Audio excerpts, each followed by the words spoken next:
Do do do do do do. All right, so we're about to pop this off. Just setting my links to my peoples.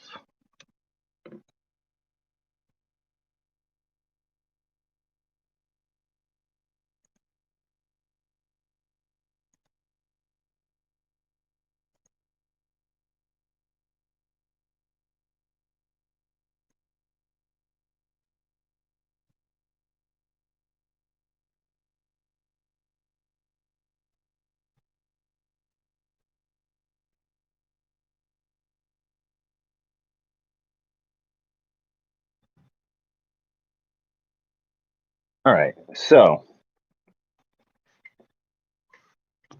what's up, everybody? Happy New Year. Hopefully this one will be a lot better than this current one. As you know, I'm Cedric, and I'm here to try and talk about all the damn video games that I played this year, this whole year. I've been playing video games all year because if y'all know me, that's what I do. So I'm just going to I've made this list of all the games that I played. I'm just going to try and talk about all of them, at least for a little bit. Some of them probably more than ever others. Well, if I list every game, oh my gosh, all right. So I'm going to try and list every game. The worst game that I played this year, well, it's probably got to be Your Mom's Simulator. Just kidding. No, no, no, no. I think the worst game I played this year might have been. There's one game that I played that was like completely broken. I got it off of Steam. I think it was called like Not the Hero of Our Time or something, and it was really bad. I actually got a refund on it immediately because it was practically unplayable. But talking about games being practically unplayable, there's one on the list that everybody knows we're going to talk about. Okay, so starting off, the first game on the list is Need for Speed Payback. This was a free PlayStation Plus game. It was okay. It's like a racing game, a car driving game. You have different types of cars, and some cars are like the dragsters and the drift cars. Um, some of them are there's like trucks and drag racers and off road. Overall, it was fine. It was like a great free game to play. And I played it. I put a decent amount of hours into it. Yeah, mostly because I just hadn't played a really fun racing game in a long time. When I think about Need for Speed, I always think about Hot Pursuit, as that's probably the best one ever in that series. Just doing those cop races is very fun. Bro, I really can't say anything about The Last of Us because I definitely did not play that game this year. I was not a fan of the series so far, so can't really say much about it. All right, the second game on the list, Jackbox 7. I know a lot of people love the Jackbox series, and I think Jackbox 7 is just like another great one in the list. It's got Quiplash 3. It's got a drawing game that I think is fun, but it looks like it's not quite as fun as TKO. And then there's a couple other games on there. I still haven't gotten to try everything. I would say the biggest downside of Jackbox 7 is that a number of the games can only play up to 6 people instead of like the usual 8. So that ends up being a problem. But overall, super fun. I've yet to play the superhero drawing game. It's kind of like a Pokemon battle thing. It looks really fun. I just haven't gotten to play it yet. But that one, and then the one that looks like you have to like give presentations, but somebody else is controlling your slideshow. That game looks really fun as well, and I haven't gotten to play it yet. Maybe tonight at some weird Jackbox New Year's Eve party. All right, number 3, or at least this. I keep saying numbers because it's numbered on my list over here, but it's in no particular order, literally random. But the third game on my list is Curse of the Dead Gods. Um, Curse of the Dead Gods is I think it's still in early access, but it's like a roguelike dungeon crawler, combat focused game. It has this really cool Mayan, Aztec, Mesoamerican vibe. Like everything is like the chambers of Chitruan. And there's like jaguar god enemies. Very cool game though. It's still in early access, and I'm sure that when it comes to full release, it'll be really sweet. It definitely got overshadowed by another game that I'm going to talk about later. Next is Streets of Rogue, another roguelike. This one is kind of strange because it's top down, really simplified graphics, but it plays like almost like a complex RPG where there's lots of different systems that you can fiddle with or do. You can be like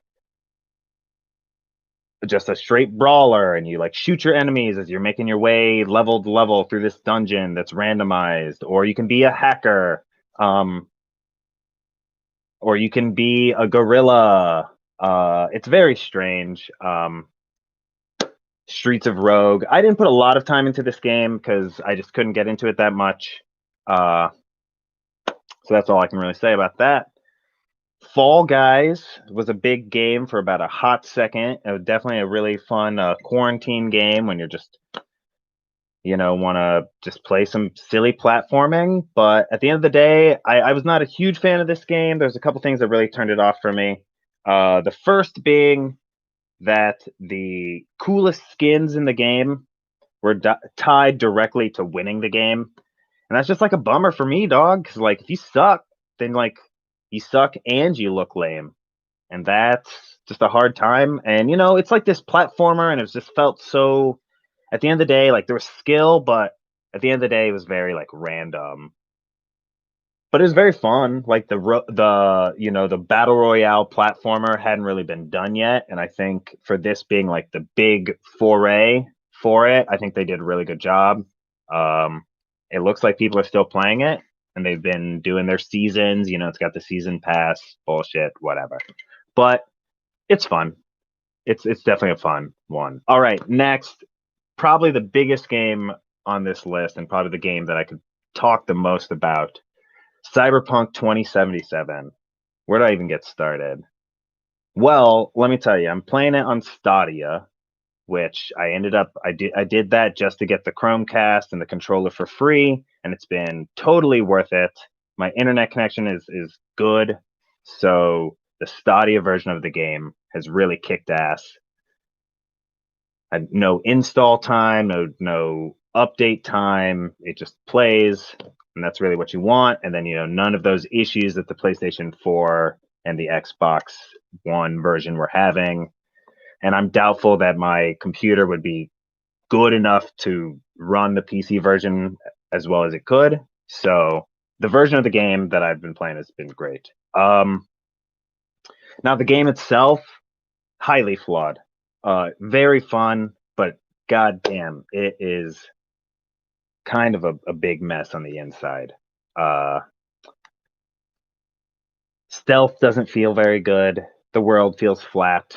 There's still mad glitches. I had like a huge game-breaking glitch that they've definitely patched out, but it just completely ruined this big story moment in the game for me. So that was a big bummer. I think it's a game. I've actually taken a break from it. I was making my way through, and like I've probably jumped back into it, but wow, okay, cool. But I don't know. It's definitely fun. I think that as it goes along, there'll be more stuff to do, I guess, and it'll be more interesting. And I guess they can do DLC, but I would have really appreciated like a full finished game that feels like a full finished game, especially from CDPR. They know better. Everybody knows better. Yeah. There's nothing else I can say. There's nothing. Everybody said it already. I'm late to the party. So instead, I'll talk shit about a bunch of other games instead. So the next game on the list is Neon Abyss, another roguelite. Kind of a shooter, chamber shooter. Not a huge fan. It was okay. Other games are doing it a lot better. Next on the list, La Mulana 2. I have been completely captured by this game. La Mulana and La Mulana 2 are two platformers that are just about some of the hardest fucking games I've ever played. They're so crazy in their precision from controls to their wild abstract puzzles. This is like the Metroidvania of Metroidvanias. This massive, confusing world that's filled with traps and enemies that can kill you. Few and far spaces to save. Clues for puzzles that are miles down the way in the game. Puzzles that show up at the end of the game that you're like, I think I read some obscure myth-laden clue about this 20 hours ago, and you're supposed to remember it. It's obtuse, but it's so fun, and like when you figure the stuff out, you feel like a damn genius. And the bosses are like all these over-the-top encounters that don't feel like anything like the rest of the game. I would say that La Mulana 1, the bosses are better, but the game is considerably more difficult. Whereas La Mulana 2, the game is easier to get through, but the bosses just aren't nearly quite as well done. But I love those games. I don't think a lot of people talk about them. Neither of them are new to 2020. That's another thing about this list. It's not just new games. But next we got Neuro Voider. This is another roguelike. I played it not very long. It was a kind of a chamber shooter. You're robots and you interchange your robot parts while you're going along. I mean, it's like a $7 game, so it played like a $7 game. So now here's another big one on my list, Spelunky 2. This was one of my, most awaited games of the last forever. 9 years, 8 years, I think, since Spelunky 1 came out. I think it's fantastic. I think that my tastes as a gamer and the landscape of gaming have changed enough in the time for me that Spelunky 2 didn't quite hit the spot. Spelunky will always be one of the kings of roguelikes, but the rest of the roguelike genre has kind of moved into this world of meta progression, so that it's not just about the individual run, it's about how each of those runs kind of build towards the big picture of the game. And Spelunky 2 doesn't quite do that. And so that was kind of a bummer for me. I mean, it's still fantastic. I think that Derek Yu has created something that's like, Spelunky 1 is pretty perfect in my opinion. So it's hard to kind of beat that. But that being said, I'm still waiting for the multiplayer crossplay so that I can play with my PC homies and we can all have a good time spelunking together. I think that'll be super fun. So next on the list, Mortal Shell. This was a Souls-like, and you can almost even say it's a Souls-light. It was a $20 game, very pretty, but just like, and it has its gimmick where its gimmick is that you can harden your body and turn to stone whenever you want with like a slight cooldown. And so your opponents, it's all about, do you parry, do you dodge, or do you harden to fight your different foes? It was pretty good. It's no Dark Souls, it's no Bloodborne. But if that's your style of game, I think it can definitely scratch that itch. It's pretty short, and I beat it, and I'm like not good at Souls-likes. So I would say that to the seasoned Souls-like player, it probably is pretty easy. All right. So this was another big game, not 2020, but one that I was looking forward to is Bloodstained Ritual of the Night. For those that don't know, this was the kick-started spiritual successor to Castlevania Symphony of the Night, which in my opinion is one of the greatest, if not the greatest, PlayStation 1 games of all time. So Bloodstained Ritual of the Night is a new Castlevania in every way except for the name. You're some weird. You know what? I wasn't really paying that close attention to the story, but you're a lady that uses magic and weapons, and you fight your way through a crazy castle with a ton of monsters.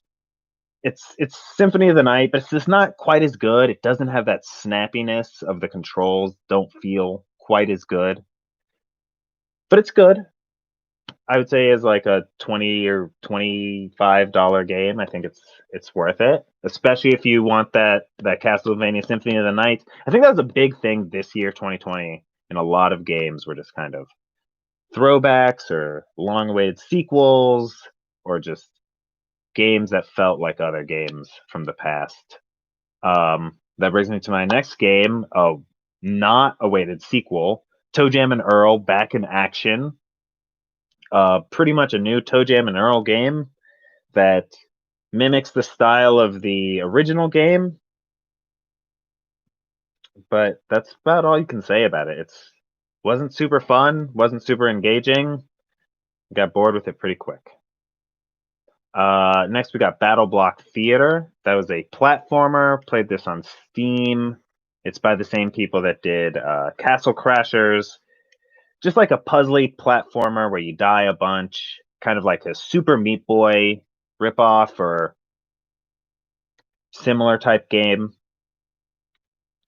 So don't have much to say about that, but here we go. Here's a big one. Lots of lists had this as their number one game of the year, Hades. So this is the game that outshone Curse of the Dead Gods. Curse of the Dead Gods and Hades were both in early access this year. Hades, of course, did their final release. This game is fantastic. I mean, even if you're not a roguelike type of guy or gal, this game is very, very fun. It's got, 10,000 lines of voiced dialogue, this rich story with all these Greek gods and goddesses, good combat, fun combat, interesting bosses, interesting enemies, fun meta progression that really feels like even on your crappiest runs, you're doing something. Hades is the full package. It even right, it's a game that invites you to play more by providing all this story and interesting characters that are voiced and fleshed out and feel like these 2D characters feel more interesting, and I feel like I know more about them than any character in Cyberpunk. I understand why a lot of people had this as their number one. It's really fantastic. Next on the list, we got Octodad. I think this game is I think it was a PS4 launch title, and I think it was also kind of an art game. I'm pretty sure that this is by the same people that did Bugsnax, and that's why I checked it out. It's cute. You're a secret octopus in a family, and you get into wacky situations that aren't that wacky, like put your clothes on for your wedding, but they are wacky because you're the octopus and you just got your tentacles everywhere, and it's fun. It's cute. So that brings me to the next game, Dreams. Now this is something to talk about. Dreams is the creation engine by the people that made Little Big Planet, which Little Big Planet, fun platformer, secret creation engine where you could build your own games, especially in Little Big Planet 2 and 3. Build your own levels, games, videos, movies, whatever, what have you. And Dreams takes that a step further, where Little Big Planet gave you pre-created assets and you could do whatever you wanted with them. Dreams does the same, but then also lets you create your own assets and then share those assets with all the other Dreams players to create this wild community. One of the very first things I saw in Dreams was a music video for an unreleased Bad Bad Not Good song. I played one of the funniest games I've ever played in my entire life, where you're just trying to make dinner, but you're left-handed and the controls are wacky. I've seen better like forest graphics than current AAA titles. Dreams, like I haven't even really gotten into the creation aspect of it yet, just because it's so crazy. There's so much going on, and I really kind of want to have a project in mind before going into Dreams, but it's definitely its own beast. And check it out if you get the opportunity. I think there's the demo is free on PlayStation. Play the demo, get a feel for it, but then maybe just start making some wild shit. Who knows? So after Dreams, we got Griftlands. For all my Slay the Spire heads out there, Griftlands is another deck building roguelike that is very, very fun. It does something different where you have two decks. You have your combat deck, very similar to Slay the Spire, but then you also have your negotiations deck. And so it's like this game kind of feels like Coder, Knights of the Old Republic, but or like your other decision tree type games, but you have this option of doing combat or doing negotiations, and the roguelike patterns even play out into the game where there's characters, but they might have different roles in different playthroughs. So this guy that is your ally in one playthrough, the next time you play, he might be a random mob boss that you have to deal with. And then when you deal with him, you can either try to negotiate him, which will give you certain perks afterwards, or kill him. But if you kill him, then maybe that'll cut off a certain storyline that he would provide. It's very interesting. Lots of story and lore in the game. It's in its own made-up world. Griftlands is very cool. Definitely want to play some more of that. I think the game is also not in full release yet, and so it has they're updating it and adding characters, and very good game. Next we got FTL. I guess I bought this game this year, but this is granddaddy of a roguelike. Going through space. I've been playing FTL, and what I should have been playing is Into the Breach, which is that company's latest game. I've only heard great things. Into the Breach is probably going to be one of the first games that I play in 2021. But FTL, it's a classic. If you haven't tried it, play it. It's got a killer soundtrack. So when I bought Hades, I also got a copy of Pyre for free, which is that studio's previous title. Someone described it to me as Oregon Trail meets NBA Jam. And of what I played of it, that is 100% accurate. Not much else to say.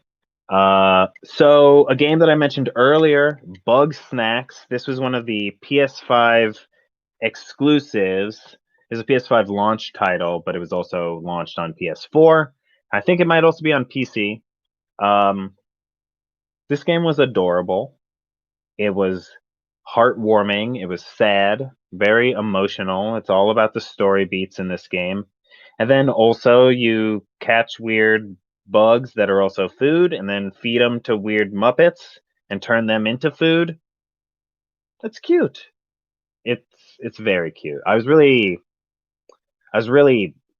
upset that I was unable to buy a PS5, so I was like, I'm just gonna get Bugsnax anyways, and it was worth it.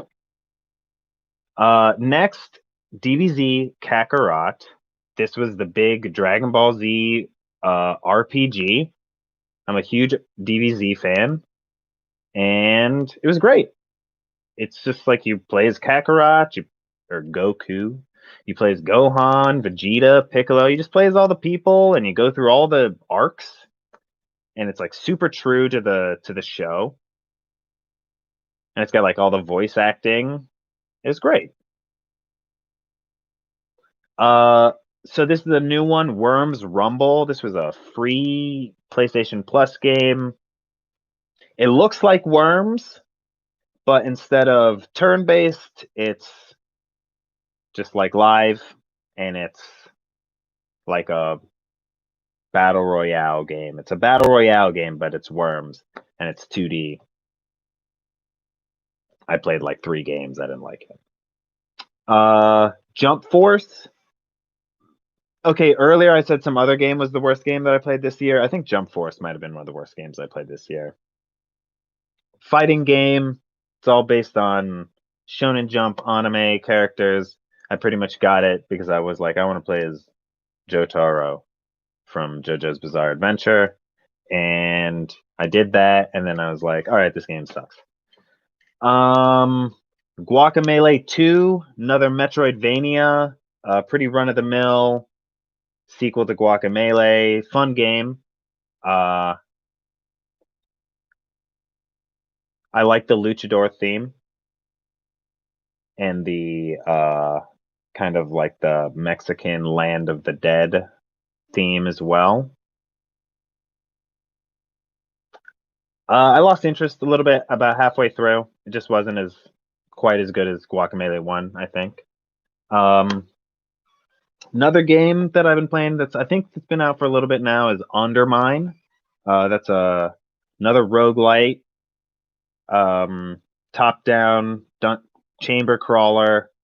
You collect gold, go to the bottom. It's got its own thing. You're a miner, and you collect gold, and there's like slimes and mining stuff. You have bombs. I don't know. It's fun, but it seems pretty generic. All right, my favorite battle royale game of this year was Spellbreak.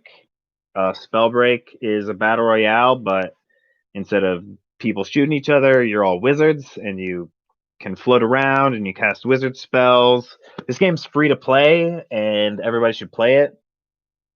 It's very fun. They just had like a few big updates, and they're really trying to get that player base popping off, but it might just die like so many other free to plays. It's really hard to keep people invested in that gameplay loop. I mean, even I can't do it. Like, I play a few battle royale games, and then it's like after that gameplay loop is exhausted, and really the only outs to get anything in the game is to either spend money or like play the game way too much, and I'm just like, I'm not into it. So, but Spellbreak is fun, especially if you like being a wizard. Tide you over until that Harry Potter game comes out. Another free-to-play game that I played this year, Rogue Company.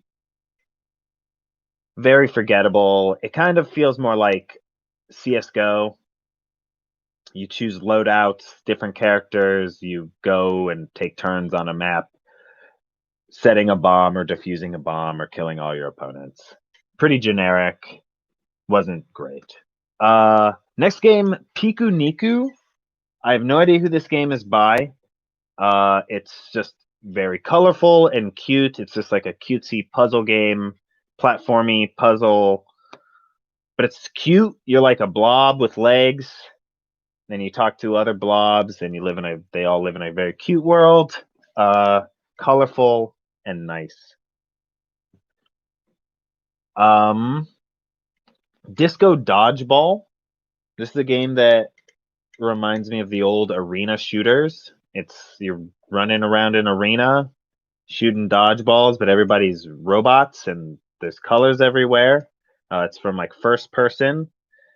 This is a game that if you got a squad up and play it. You can easily do like host lobbies or just jump in there, and it's just like a nice time wasting arena shooter with dodgeball mechanics. So sometimes the balls bounce and you can like catch them to get the other person out, and yeah. So Noita, this was probably one of the more interesting roguelikes that I played this year. Um, you're also a wizard, but you have crazy wands. The wands had this really sweet effects where like they're just like randomized what the wands will do, and you can like interchange all the different wand mechanics, so you can, but it also has like that particle world. Like, did you ever play one of those old like physics simulator sandbox physics simulators? You like put in the little dots that all represent like noxious gas, and then you can set them all on fire and they explode and they blow up the sand. It's like that, but it's like a full game with enemies, and you're exploring with treasures and crazy wands that you can either shoot lasers or slow orbs or missiles, or you can teleport, or you can turn your enemies into sheep. It's crazy. I liked it. I liked it a lot. So next is probably the coolest free game that I got on PlayStation Plus this year, Vampire, a weird, crazy RPG where you're a vampire doctor in like Victorian era England, London. It's like during the plague. I guess no, it's like 1904 or 1918. It's sometime right around the Spanish flu. And you're a vampire doctor, and you're trying to be like a good doctor, but you're also a vampire, and you're trying to figure out why you're a vampire. So you're like doing mysteries, but also fighting vampires. But then, like, the only way to level up and to get more powerful is to eat people.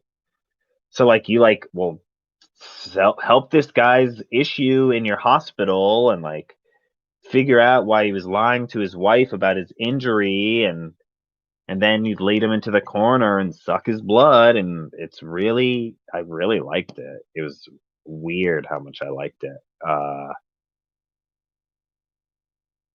Vampire is a very strange game. Well made though. All right, next we got 20XDX.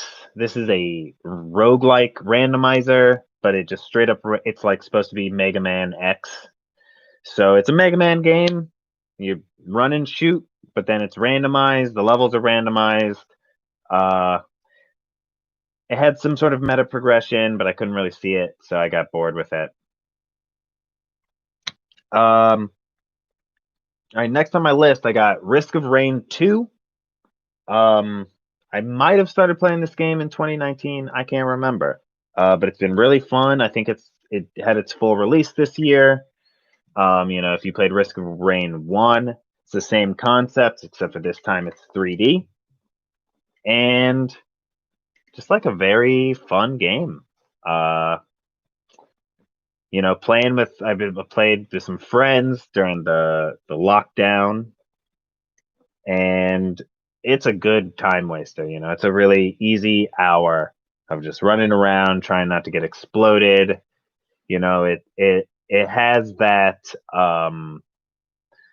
League of Legends Champions style MOBA game feel, but it's like, instead of playing against other players, you're only killing mobs, but you're like leveling up and you're picking up gear that can suit your character's specific loadout. Very fun game though. Next on my list, I got Aegis Defenders. I got this game for free in some sort of bundle.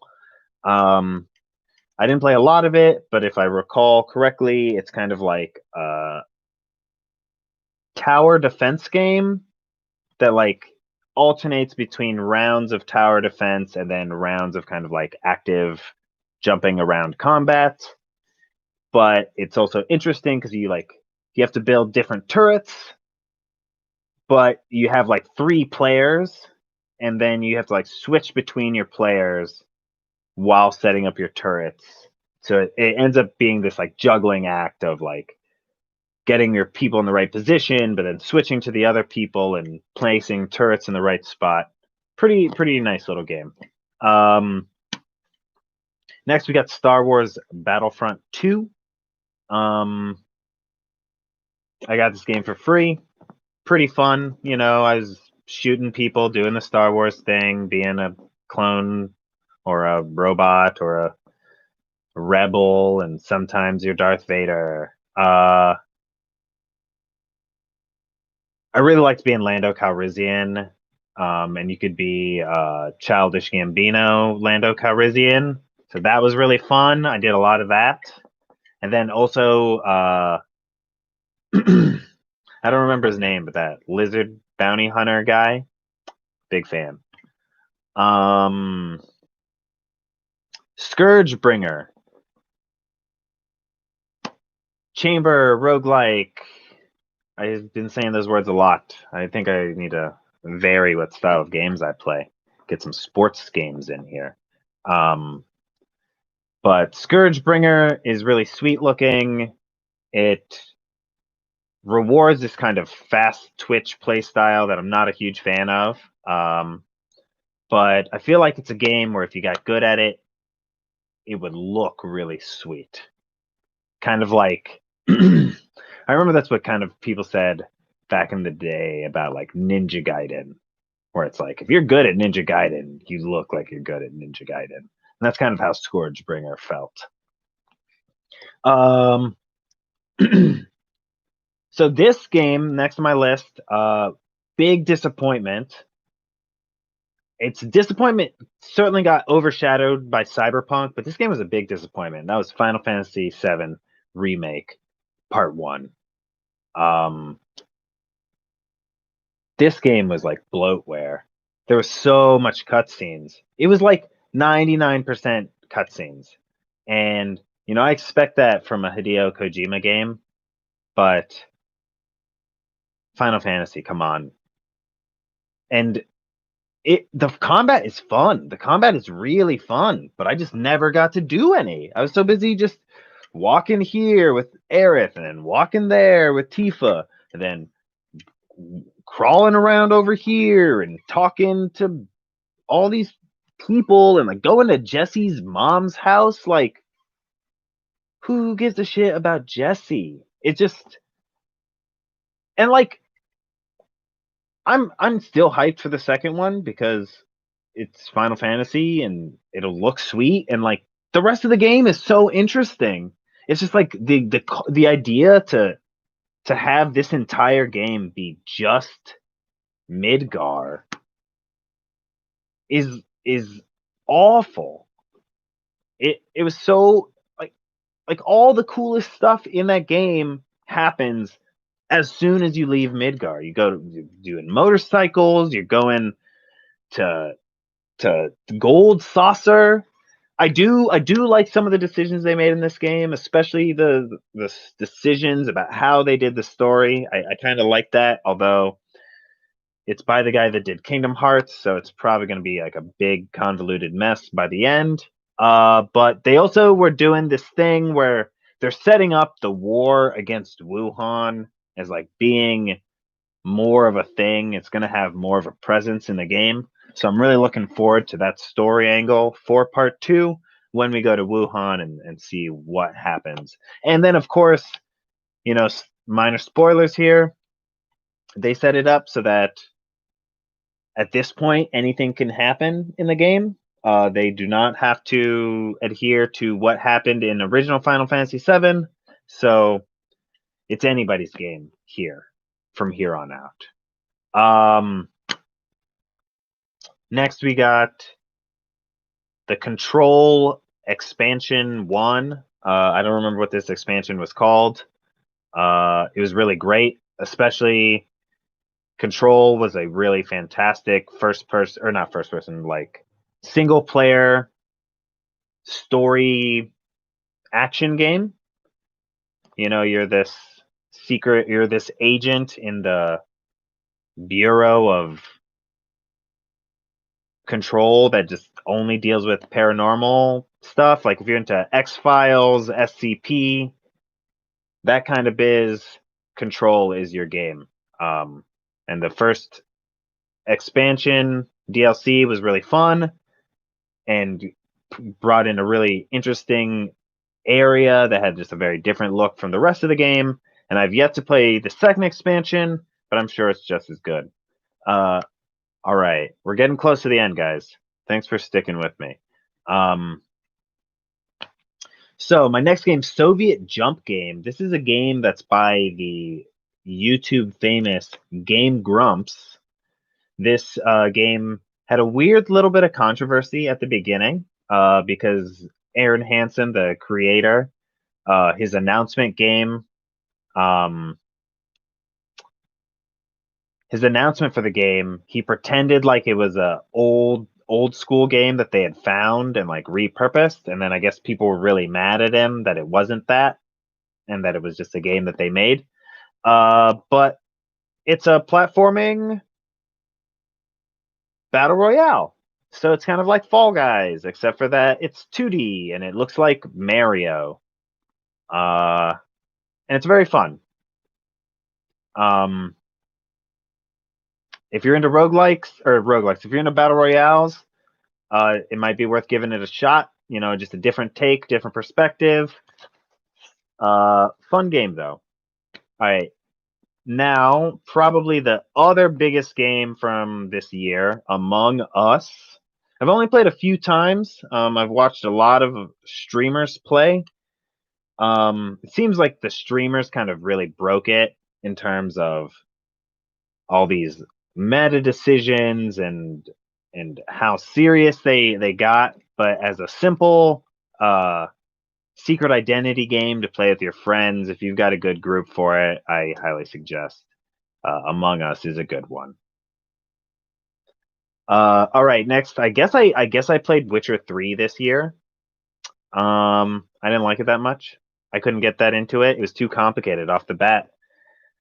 They give you like 4 swords at the beginning of the game, and you're like, do I upgrade the sword or do I sell the other swords or what do I do? And then they're like, yeah, you can do all of those things.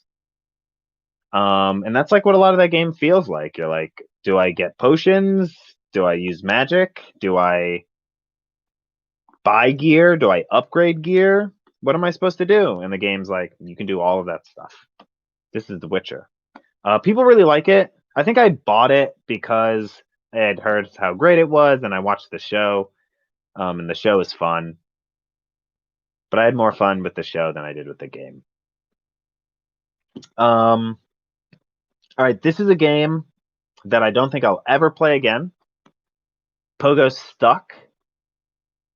Pogo Stuck it's like, it's Bennett Foddy. It's getting over it with Bennett Foddy, except for that you're on a pogo stick and it's like cartoony and you can see your friends failing with you at the same time if you play with them.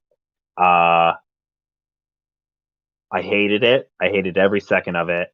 I'll never play it again. Please keep it away from me. Next on the list. Oh, so this is my last game of the list. It's a game that's like, I think like 6 years old. Dead Rising 4. You run around in a mall and you kill zombies, except for that you're not in a mall, you're in like downtown LA or something. I don't know, it's trash. All right, thanks for coming to my TED Talk. You know, if you guys want me to talk maybe some more about these games or some other games, or look, tell me what to content and I'll content it to your heart's content. So happy New Year's, everybody. Have a good night. I love you.